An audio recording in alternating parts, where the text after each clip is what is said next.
в глубине амазонских лесов, где солнечный свет с трудом пробивается сквозь густую крону деревьев, обитает уникальное племя, подобное племени Яномами, чья культура основана на сложной системе невербального общения.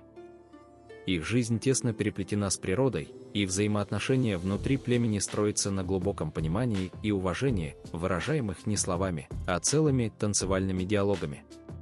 Эти диалоги, передаваемые из поколения в поколение, представляют собой систему сложных жестов, движений тела и мимики, способных передавать самые тонкие оттенки эмоций, мысли и даже абстрактные понятия.